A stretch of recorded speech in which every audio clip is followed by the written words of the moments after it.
Chemical kinetics. Chemical kinetics आपके पास 4th unit है अपने सिलेबस की, सबसे इजी यूनिट में से एक है और बहुत इंटरेस्टिंग यूनिट है बेटा जी। केमिकल काइनेटिक्स आपके पास आई कहाँ से, शुरुआत वहीं से होगी। तो आपने कई सारे चैप्टर देखे हैं जिसमें से एक बहुत इंपॉर्टेंट चैप्टर था केमिकल थर्मोडायनेमिक्स। केमिकल थर्मोडायनेमिक्स ने आपको बहुत सारी इन्फॉर्मेशन दी, लेकिन आपके काम की 2-3 इन्फॉर्मेशन ऐसी है जो आप हर चैप्टर में यूज़ करते हो। Reaction is spontaneous, reaction is non spontaneous, reaction is exothermic, reaction endothermic, ये टर्म्स यूज़ करते हो ना।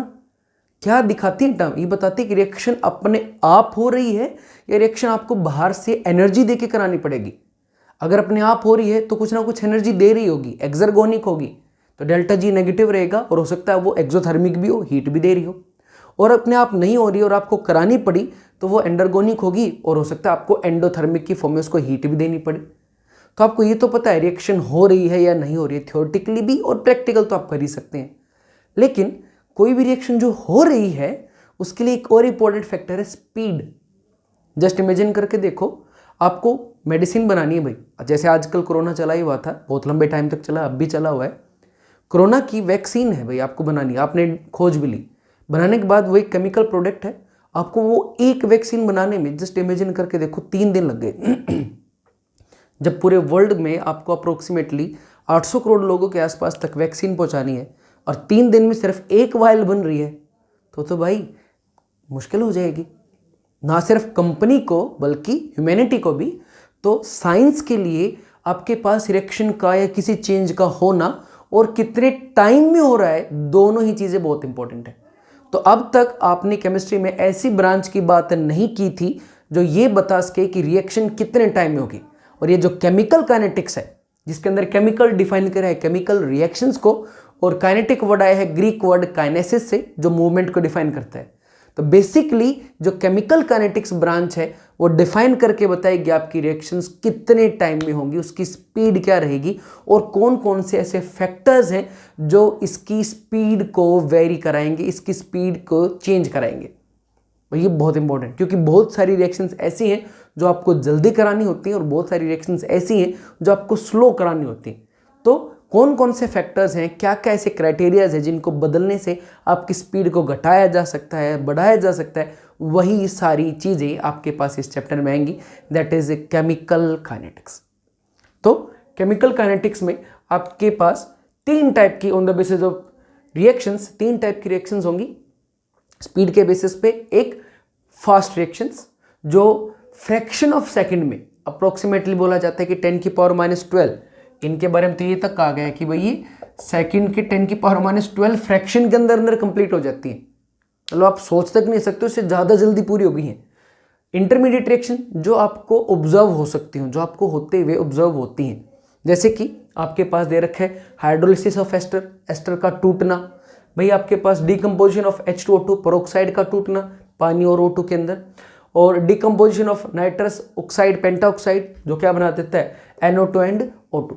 तो ऐसी रिएक्शंस हैं डे टू डे लाइफ की जो आपको होती महसूस होती है, जिसको होने में कुछ सेकंड से लेके और 1 आध मिनट तक लग जाती है, जो लेबोरेटरी में आप आराम से ऑब्जर्व कर पाते हो।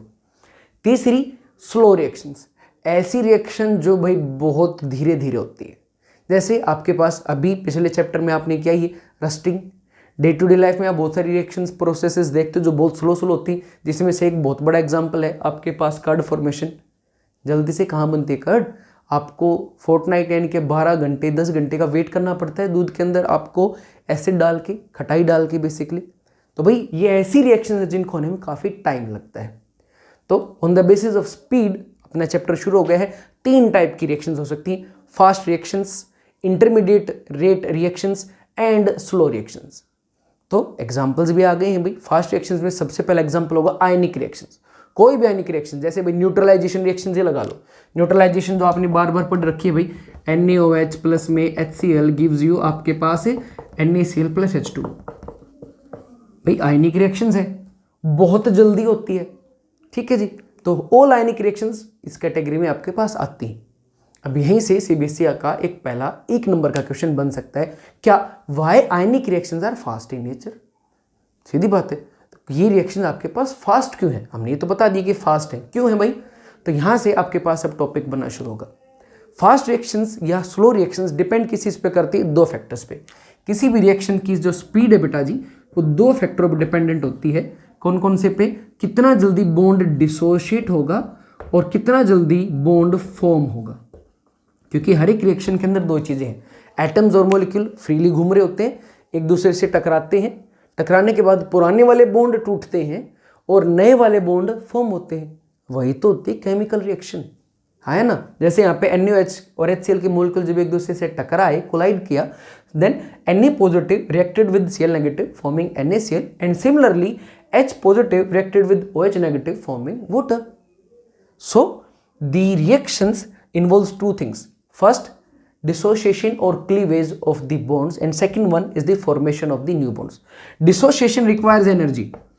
Dissociations require energy. अपने आप कोई चीज नहीं टूटती कभी भी. Whereas formation releases energy. Formation जब भी बॉन्ड होती है तो एनर्जी रिलीज करती है। तो ये जो रिक्वायरमेंट वाली स्टेप है, this is the slow step. अगर आपकी रिएक्शन के जो दो हिस्से हैं उसमें से अगर ये वाला पोर्शन जल्दी से हो जाए तो कोई भी रिएक्शन फास्ट हो जाएगी, ऑब्वियस सी बात है। तो आपके पास फास्ट रिएक्शन फास्ट कब होगी? जब उसकी फर्स्ट स्टेप जल्दी होगी। और कोई भी रिएक्शन स्लो कब होगी? जब उसकी फर्स्ट रिएक्शन को एनर्जी की रिक्वायरमेंट ज़्यादा होगी। अब अपने टॉपिक पे आ जाओ। तो आयनिक रिएक्शन फास्ट क्यों है? क्योंकि भाई उसके अंदर जो पार्टिकल्स हैं वो ऑटोमेटिकली अपने क्लीव फॉर्म में है। जैसे ही आपने किसी भी आयनिक सब्सटेंस को वाटर के अंदर डाला, एक्वस मीडियम में डाला, वो ऑटोमेटिकली डिसोशिएट हो जाएगा। इलेक्ट्रोकेमिस्ट्री में पूरा यही चीज़ पढ़ा रखी है आपको बार बार में। तो भाई उसके अंदर आयंस तो ऑलरेडी हैं और वो जो आयंस हैं वो फटाफट दूसरे टाइप के आयंस के साथ रिएक्ट कर जाएंगे, फॉर्मिंग प्रोडक्ट, है ना। भाई इतनी लंबी स्टोरी है, एक नंबर में थोड़ा लिख के आओगे तो एक नंबर में क्या लिखा होगे? Why ionic reactions are fast या fast reactions are fast, explain why. तो क्या बनेगा? Ionic reactions are fast because they itself contains ions which react rapidly. उनके खुद के अंदर पहले से ही कंस्टिट्यूएंट आयन मौजूद हैं जो बहुत जल्दी आपके पास रिएक्ट कर जाएंगे। क्लियर? उसके बाद अब जो मेन चैप्टर है उसकी बात करते हैं। भाई ये वो आंसर समझा रखे बेटा, ionic reactions are fast as they involve ions which are already present in their aqueous state. Right now speed और rate of a reaction. Speed और रेट क्या होती है? तो स्पीड तो भैया बचपन से पढ़ते आ रहे हो। स्पीड क्या थे बचपन में जो आपने पढ़ी थी? बचपन में आपने पढ़ा था distance divided by time, maths में यही आया था। अब यहाँ पे केमिस्ट्री है, यहाँ पे आप डिस्टेंस तो लेके नहीं आओगे, यहाँ पे क्या लेके आओगे आप? Concentration, change in concentration divided by time. तो जब भी स्पीड की बात होगी टाइम तो आएगा ही आएगा, क्योंकि उसी के रिस्पेक्ट में तो स्पीड देख रहे हो। लेकिन यहाँ पर आपके पास जो फैक्टर मेन आएगा वो आएगा change in concentration of either reactant or product, that is delta concentration upon में delta time, where delta defines the change. Now on the basis of further speed कितने टाइम में हो रही है या आप कितने टाइम में उसकी मेजरमेंट्स ले रहे हो, आपने उनको फर्दर दो टाइप से डिफाइन किया है बेटा जी। वो दो टाइप हैं, एक है आपके पास एवरेज रेट ऑफ रिएक्शन और दूसरी है आपके पास instantaneous rate of reaction. Average का मतलब है कि भाई आपके पास लॉन्ग टर्म में आपने किसी चीज़ को मेज़र किया है, और इंस्टेंटेनियस है मतलब at a particular instant measure किया है। जैसे मानो आप स्कूल से घर आ रहे हो, भाई आपको स्कूल से घर आने में अप्रोक्सीमेटली 10 मिनट लगते हैं, जस्ट इमेजिन करो। तो आपने भाई 10 मिनट के अंदर ऑलमोस्ट 1 किलोमीटर के आसपास एरिया मेज़र किया है, और पूछा जाए बताओ भाई आपकी स्पीड कितनी होगी, तो आप कहोगे total distance divided by total time, है ना। लेकिन कोई आपसे कहे बताओ भाई आपके पास 7 मिनट और 56 सेकंड के ऊपर आपकी स्पीड कितनी थी, हो सकता है उस टाइम पर आप किसी फ्रेंड से बात करके रुके हुए हो सकता है उस टाइम पर आपके पीछे कुत्ता लग गया और आप भाग रहे हो फुल स्पीड में, है ना। तो भाई एक पर्टिकुलर इंस्टेंट पे स्पीड कितनी होगी, that is the instantaneous speed, और टोटल ड्यूरेशन के अंदर स्पीड कितनी मेजरमेंट आई यानी कि एवरेज जो आई वो क्या होगी आपके पास एवरेज स्पीड। मैथमेटिकली जब आप एवरेज की बात करोगे तो यहां पर आप यूज करोगे डेल्टा। लार्ज चेंजेस हैं भाई आपके पास कंसंट्रेशन, जो हमेशा कंसंट्रेशन आपको किस में लिखनी है बेटा, स्क्वायर ब्रैकेट्स में। जबकि इंस्टेंटेनियस में क्या आएगा आपके पास स्मॉल चेंजेस, तो इसके लिए आप यूज करोगे डी बाई डी टी, और यहां पे क्या आ जाएगा concentration in the square bracket. तो ये होगा आपके पास average rate of reaction and instantaneous rate of reaction. अगर आपको किसी चीज की जरूरत है तो आप स्क्रीनशॉट ले सकते हैं पॉज करके। आगे अब शुरू करते हैं चैप्टर को। तो आपने रिएक्शंस को डिफाइन कर लिया बेटा जी एवरेज रेट में और इंस्टेंटेनियस रेट में। अब रिएक्शन के अंदर रेट ऑफ रिएक्शन को थोड़ा सा डिफाइन करते हैं। बार बार आप यूज करोगे rate of reaction, rate of reaction, rate of reaction, उसी बारे में अब हम बात करेंगे। तो रेट ऑफ रिएक्शन को बार बार लिखने की बजाय मैं शॉर्ट में हमेशा यूज करूंगा ROR। ठीक है जी, ROR का मतलब भी क्या है, रेट ऑफ रिएक्शन। बार बार में बेटा थोड़ा लंबा पड़ जाएगा तो शॉर्टकट यूज करते हैं। तो जस्ट एक हाइपोथेटिकल इक्वेशन लेके चलते हैं भाई। कोई भी एक हाइपोथेटिकल इक्वेशन ली, जैसे मान लो कोई एक रिएक्टेंट है A जो कन्वर्ट हो गया बेटा प्रोडक्ट B के अंदर। क्लियर? पहले इसके आपके पास थे 10 मोल, T इज इक्वल टू 0 पे। T इज इक्वल टू 0 ये वर्ड बहुत यूज होगा थ्रू आउट दिस चैप्टर। तो T is equal to 0 explains the reaction is in their initial phase. Means reaction अभी इनिशियल फेज में है, मतलब अभी तक प्रोडक्ट बनने शुरू नहीं हुए हैं। T इज इक्वल टू 0 का मतलब ये है। तो भाई जब रिएक्टेंट ही रिएक्टेंट है तो प्रोडक्ट तो ऑब्वियसली बात उस टाइम पे होंगे ही नहीं। अब T इज इक्वल टू मान लो 5 सेकंड के बाद आपने इसको चेक किया। 5 सेकंड के बाद आपने चेक किया कि ये तो थे 9 मोल और ये था 1 मोल। ऑब्वियसली बात है ये टूटा होगा तो ये बना होगा बेटा जी। फिर आपने चेक किया T is equal to 15 second के बाद, ये आपके पास मिले 5 मोल और ये भी मिले आपके पास 5 मोल। क्लियर? तो आपसे पूछा जाए कि बताओ भाई रेट ऑफ रिएक्शन क्या होगी, तो अभी अभी बात हुई थी। रेट ऑफ रिएक्शन क्या थे आपके पास, रेट ऑफ रिएक्शन क्या थे बेटा, change in concentration either reactant और product divided by total time. तो मान लो मैं कहूँ भाई 15 सेकंड के अंदर रेट ऑफ रिएक्शन बताओ, तो आप कहोगे टोटल चेंज इन टाइम कितना हो जाएगा 15 माइनस 0, और टोटल चेंज इन कंसंट्रेशन कितना हो जाएगा भाई विद रिस्पेक्ट टू, अगर मैं B बात करूँ तो फाइनल कितनी भाई आपके पास 5, इनिशियल कितनी होगी आपके पास है 0। तो क्या बन जाएगी आपके पास बेटा ये 5/15 is equal to 1/3। Change in concentration कितनी होगी बेटा 5 से फाइनल 5 थी 0, यहाँ पे टाइम कितना था 15, इनिशियल क्या था 0, तो रेट ऑफ रिएक्शन क्या होगी 1/3। सिंपल थी। लेकिन यहाँ पर एक छोटी सी चीज़ और समझो, क्या आपके पास किसी भी रिएक्शन के अंदर जब आप रेट ऑफ रिएक्शन निकालते हो तो 2 चीज़ें मैटर करेंगी, आपके पास 2 चीज़ें वेरी करेंगी रेट के अंदर। एक आपके पास रेट ऑफ रिएक्शन के अंदर रिएक्टेंट के लिए एक रेट ऑफ रिएक्टेंट है, और दूसरी क्या होगी बेटा जी आपके पास रेट ऑफ प्रोडक्ट्स। एक क्या होगी बेटा रेट ऑफ रिएक्टेंट्स और दूसरी होगी प्रोडक्ट। लेकिन इनको कुछ अलग ही नाम से डिफाइन कर रखा है। रिएक्टेंट को डिफाइन कर रखा है रेट ऑफ डिसअपीयरेंस, रिएक्टेंट को डिफाइन करते हैं बेटा रेट ऑफ डिसअपीयरेंस के नाम से, और प्रोडक्ट को डिफाइन करते हैं रेट ऑफ अपीयरेंस के नाम से। इनके स्पीड को डिफाइन करता है रेट ऑफ डिसअपीयरेंस और दूसरों को डिफाइन किया जाता है रेट ऑफ अपीयरेंस। क्यों भाई? अब वो इसी एग्जांपल के अंदर सब कुछ है बेटा जी, ध्यान से देखो। अगर आप देखोगे रिएक्टेंट के केस में, तो रिएक्टेंट केस में स्टार्टिंग में 10 मोल थे और फाइनली 5 सेकंड के बाद 9 मोल रह गए। तो बेटा आपके पास ये 10 से 9 डिसअपीयर हुए हैं, घटे हैं। फाइनल उसके बाद आप देखो 9 से 5 10 सेकंड के बाद ये और भी घट गए हैं।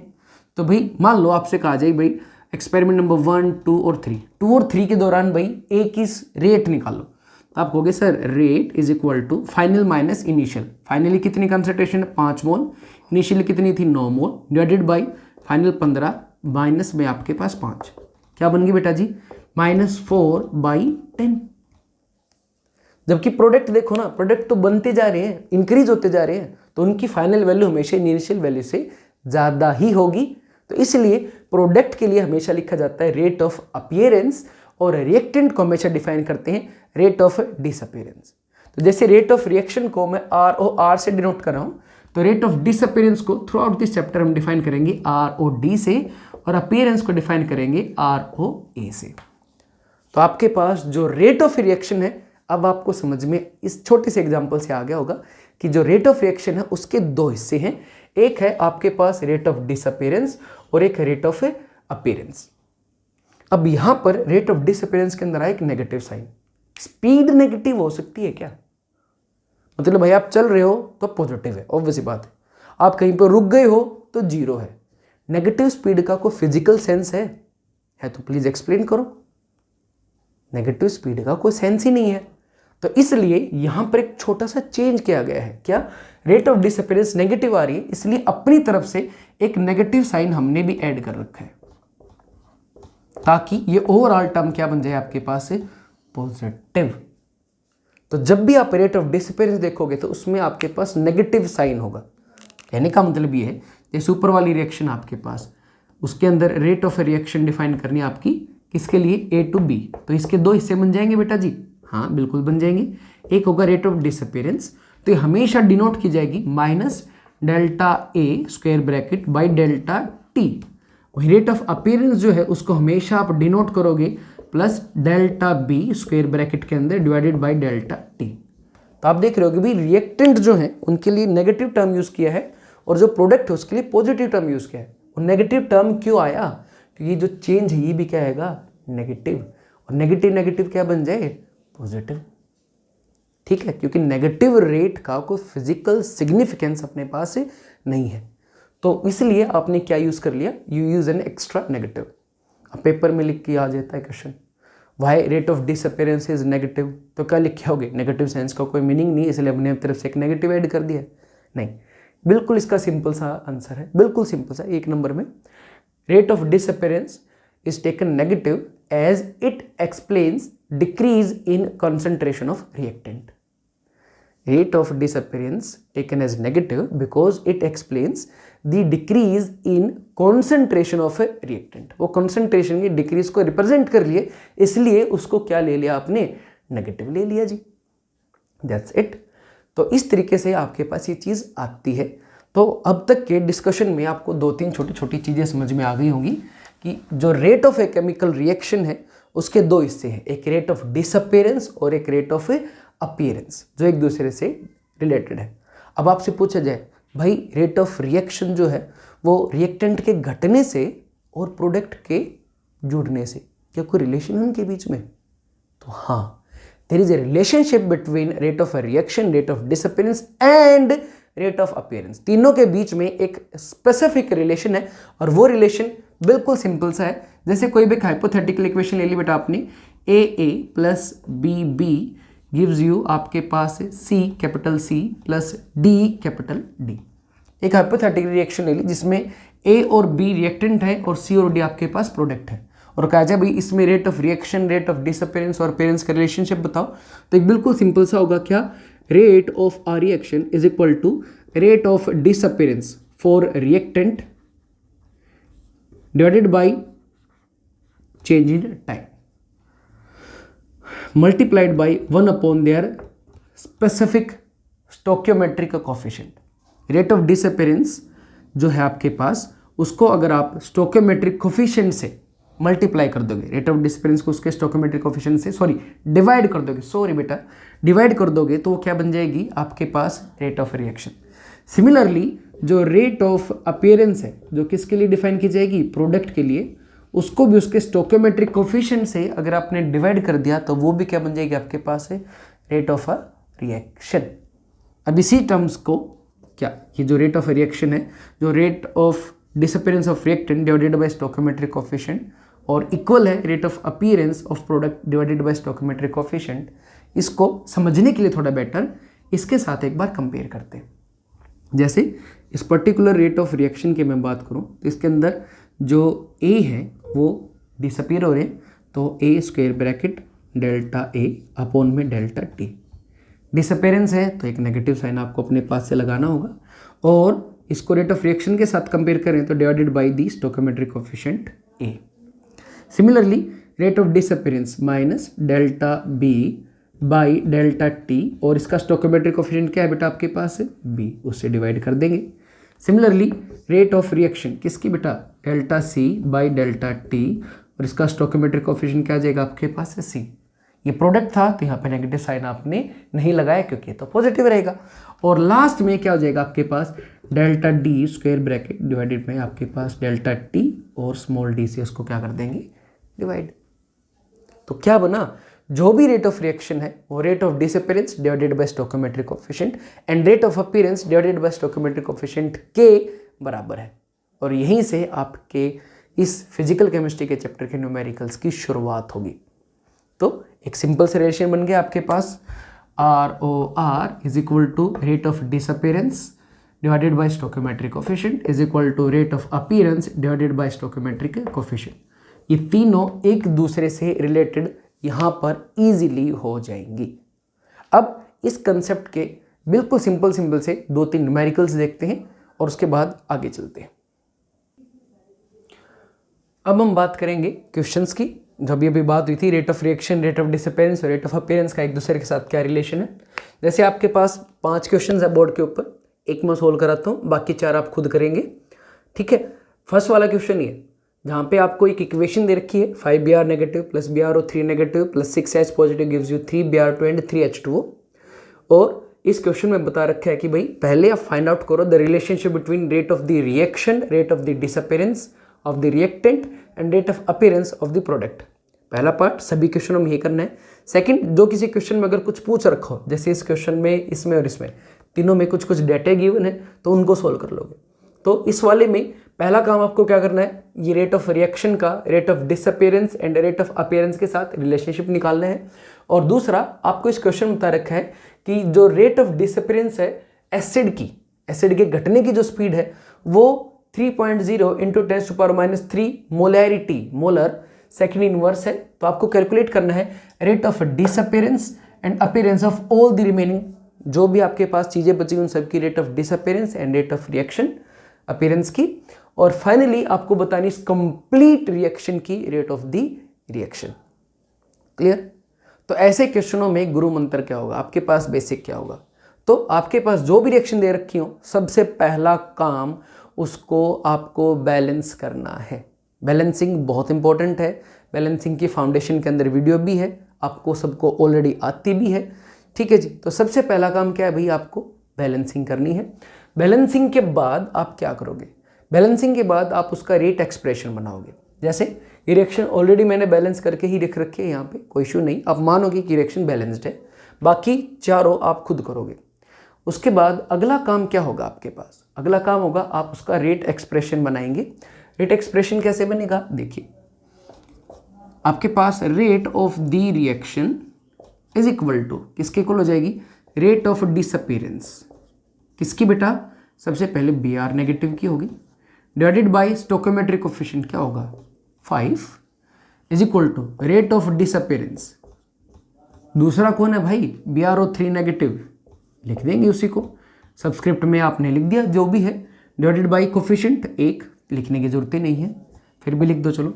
तीसरा रेट ऑफ डिसअपीयरेंस किसकी, तीसरे रिएक्टेंट की जो क्या है H positive, divided by coefficient कितना है 6।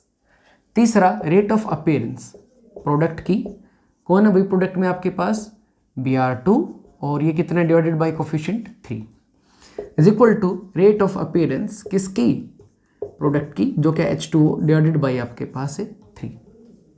तो सबसे पहले आप इन सारों के एक्सप्रेशन बना लो, rate of disappearance, rate of disappearance, rate of appearance के। उसके बाद सारे क्वेश्चनों में अभी यही काम करना आपको। आप चाहो तो इसको दूसरी तरीके से बना सकते हो, कैसे, rate of the reaction is equal to आपके पास रेट ऑफ डिसअपीयरेंस क्या लिख सकते हो, minus delta Br negative square bracket के अंदर डिवाइडेड बाय डेल्टा T, और इसका कोफिशिएंट 5। एक एक्स्ट्रा नेगेटिव मत लगाना, रेट ऑफ डिसअपीयरेंस का मतलब ही नेगेटिव होता है। कहीं को सर एक और लगा दूं नेगेटिव को पॉजिटिव बनाने के लिए, भाई ये एक्स्ट्रा नेगेटिव है इस चीज़ का, अपने पास से एक एक्स्ट्रा नेगेटिव प्लीज मत लगाना। Is equal to minus delta square bracket के अंदर BrO3 नेगेटिव अपॉन में डेल्टा T, कोफिशिएंट 1 है, लिखने की जरूरत नहीं, minus delta H positive divided by delta T, और इसका कोफिशिएंट कितना है 6, is equal to plus delta Br2 upon में डेल्टा T, और इसका कोफिशिएंट कितना है 3, और is equal to delta H2O पानी water divided by delta T और 3। आप इस फॉर्म में लिखो या इस फॉर्म में, both are the same thing. तब आपके पास एक सिंपल सा एक्सप्रेशन बन गया है, कुछ भी फाइंड आउट करो। जैसे आपको सबसे पहले क्या गिवन इस क्वेश्चन में, ये वाली वैल्यू गिवन है, रेट ऑफ डिसअपीयरेंस कितनी 3 इंटू 10⁻³ ठीक है। आपको क्या निकालना है, आपको ये वाली रेट ऑफ डिसअपीयरेंस निकालनी है, ये वाली रेट ऑफ डिसअपीयरेंस निकालनी है, ये रेट ऑफ अपीयरेंस निकालनी है, और ये निकालनी है। क्लियर? जैसे मान लो पहले मैं यही निकाल रहा हूँ, सबसे पहले मैं इस पार्ट को निकाल रहा हूँ, इसको सोल्व कर रहा हूँ। तो क्वेश्चन में क्या गिवन है, कंपेयरिंग, ये हो गया 1, ये हो गया बेटा जी 2, ये हो गया आपके पास 3, ये हो गया 4, ये हो गया 5 और ये हो गया 6। मान लो मेरे को निकालना है भाई rate of disappearance of BrO3, ठीक है। तो कंपेयरिंग 3 एंड 4, 3 एंड 4 को मैं कंपेयर करूंगा तो क्या बन जाएगा, rate of disappearance of BrO3 negative is equal to rate of disappearance of H positive 3 into 10⁻³ divided by 6। Solve कर लीजिए बेटा, कितना आ जाएगा 0.5 इंटू 10⁻³ या फिर आप इसको ऐसे भी लिख सकते हैं 5 इंटू 10⁻⁴। यूनिट क्या है, मोलैरिटी यानी कि मोलर सेकंड इनवर्स, ठीक है। अब मान लो आपको rate of appearance of Br2 निकालनी है, वो भी निकल जाएगी, क्या दिक्कत है। मान लो कंपेयरिंग 4 एंड 5, तो क्या हो जाएगा आपके पास rate of appearance of Br2 divided by 3 is equal to आपके पास कितना हो जाएगा 6, सॉरी इसकी वैल्यू कितनी थी 3 इंटू 10⁻³ डिवाइडेड बाई 6। 3 से इसको काटो 2, कितना आंसर आ जाएगा 1.5 इंटू 10⁻³ और यूनिट क्या हो जाएगी मोलर सेकंड इनवर्स। तो भाई जो भी निकालना है, R of rate of reaction निकालनी है वो भी निकल जाएगी। रेट ऑफ रिएक्शन के लिए क्या करना पड़ेगा, कंपेयरिंग 1 एंड 6, तो rate of reaction is equal to rate of disappearance कितना था 3 इंटू 10⁻³ डिवाइडेड बाई 6। तो कितना आ गया आपके पास 0.5 इंटू 10⁻³।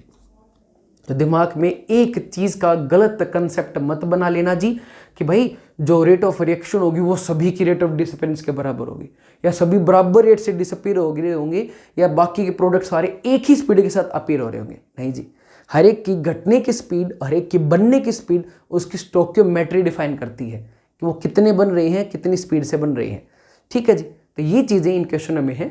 अब आपको ये बाकी के 4 क्वेश्चन जिसमें 2 में तो आपके पास डाटा भी गिवन है, उन 2 को इस तरीके से सोल्व करना, बाकियों में खाली एक्सप्रेशन बनाने हैं। ये वाला बनाओ या ये वाला बनाओ, दोनों आपके लिए सेम ही है। तो ये आपका पहला लेक्चर, इन क्वेश्चनों को आप नोटबुक में सोल्व करने की कोशिश कीजिए, बहुत ईजी।